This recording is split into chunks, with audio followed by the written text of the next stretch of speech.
An eyeball covered by a red no sign spins into view. White text on a black background reads, Mason in the dark. A blind man's journey through the wacky world of reading, writing, and other silly bollocks. Brought to you from beyond the black screen.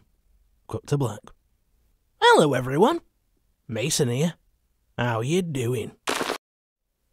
Next, in a lavish office illuminated by an array of lava lamps mounted on the wall, Mason sits on a beanbag.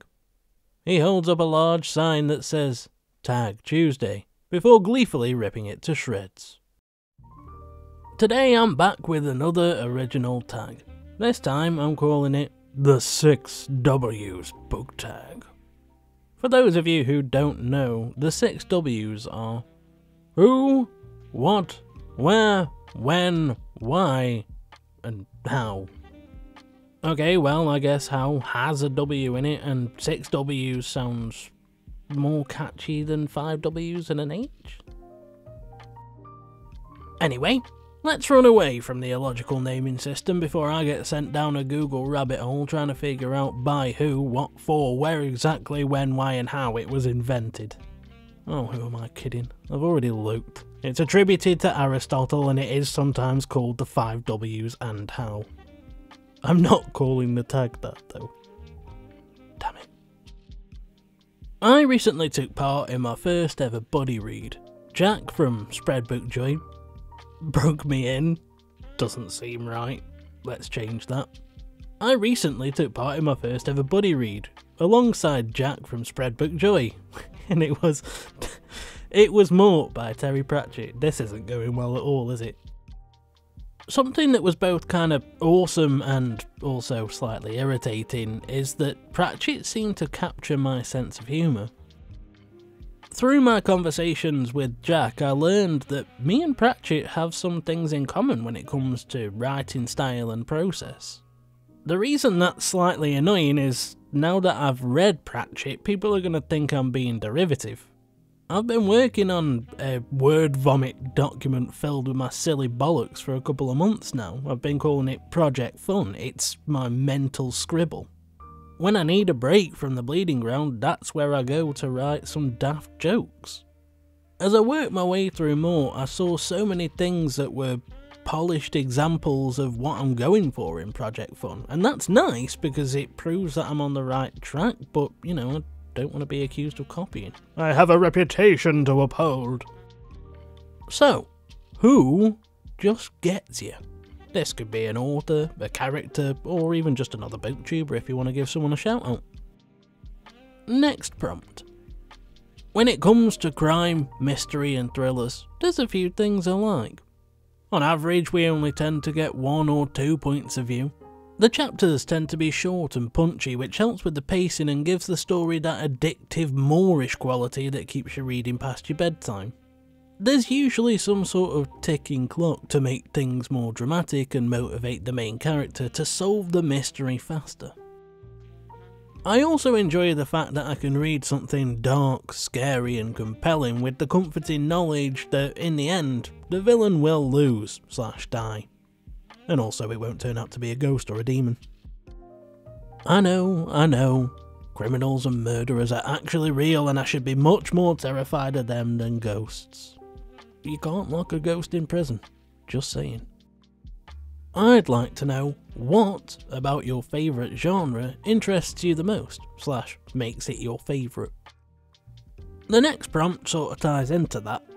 Despite the fact that so far I've written predominantly dark fantasy and some wacky comedy, when it comes to reading I'm a bit more basic. I don't have the best memory and I'm easily confused, so I tend to prefer personal, small-scale stories where what's at stake is an handful of lives as opposed to the whole bloody planet or the universe or something. Usually, I like contemporary or near-future Earth settings with characters that have lives I can invest in and relate to in some way.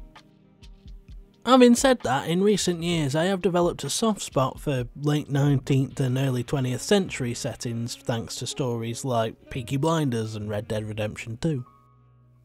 I'm not saying that I never enjoy stories in historical, future or space settings, it just doesn't happen quite as often. What about you? If you have one, where in time and space is your favourite setting? Next up, I want to talk about reactions. I am, and always have been, an expressive person who has strong reactions to whatever story I'm currently consuming. I once kicked my stepdad Simon because he laughed at me during that scene in Mighty Joe Young. You either know or you don't. Simon also likes to embarrass me with the story that I screamed when Steve from EastEnders was killed in an explosion. Well, screw you, Simon, because I just told that story, and in doing so, I have taken the power back by depriving you of ever using it against me again. Laughing, crying, getting frustrated and shouting at the characters. I just can't help it. To be honest, I must be a bit of a pain in the arse to watch TV or listen to a book with. Tell me I'm not the only one. When a plot gets intense, hilarious or emotional, do you have a strong reaction? And if you've got a funny / embarrassing story to go along with that answer, that'd be great. When it comes to why, there are so many things I don't know the answer to, like, why do I always have crazy neighbours? Why is my hair going grey? And why have I had this tag ready to go for a week but can't think of a decent prompt for why? I don't tend to read non-fiction, memoirs or self-help books. I definitely have a comfort zone, and I'm definitely guilty of staying comfortably inside it. I think that's because, for the most part, I read to be entertained, not to learn or broaden my mind. Not that there's anything wrong with that, I'm just super smart and I don't need any more information. Nah, I'm just kidding, I'm really not that smart, especially in an academic sense, which is why I stick to entertainment and leave the highbrow topics to channels like Brandon's Bookshelf, Greener Side of Sam and OG Rose, because they understand that stuff way more than I ever will. I think we all have our own reasons, but I want to know yours, so why do you read? Nailed it. Mason, it's not real, it's just a story, can't you just switch off and enjoy it? That's definitely not an impression of anyone in particular, certainly not my mum, but it is something I've heard quite a lot over the years. The answer is no, I can't. I'm just one of those people. Once I invest in something, I invest in it. Once I'm on the inside, I can't get back out again, no matter how much I wish I could.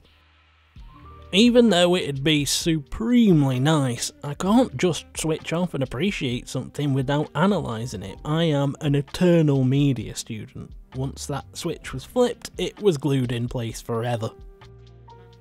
Now that I've spent the last 15 years analysing any media that I consume, I think oh my god, it's been 15 years since I started my GCSEs. Oh, fuck. I think I've got a pretty good grasp on how stories work now, picking up all the clues the author leaves behind and figuring out where they're going. That's one of the things I enjoy most about reading, and that's probably why I enjoy mysteries so much, because that's the entire point of the genre. If a story is a bit shit, I delight in being a miserable bastard.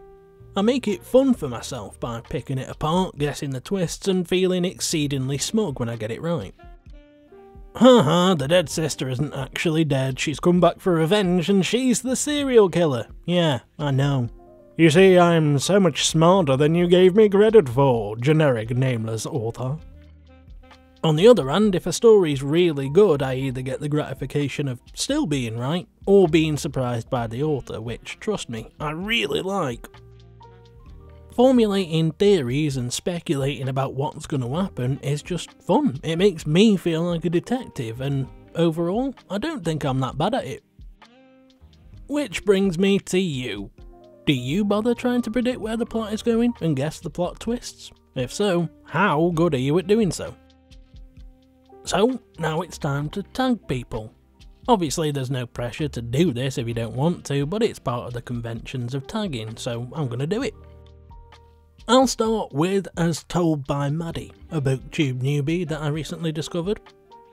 Let's have Bookish Chaz, Chris Reviews, Jeremy Fee, Michelle's Melancholia, Reading with Tatiana, Gareth from Books, Songs and Other Magic, MJ from Reading This Life, Jack from Spread Book Joy, Kelly Reads a Lot, Chatty the Mad Chatter and Leo Bancroft, Nymeria, BookBuds, and last but not least, Captain Pax, of course, because everyone should tag Pax in everything.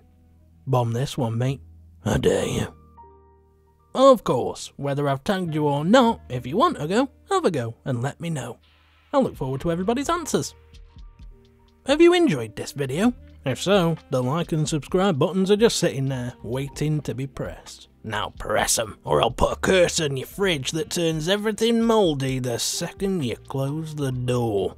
If you've got thoughts to share or you want to say hi, you know where the comments section is, and you can find the links to all my social media in the description.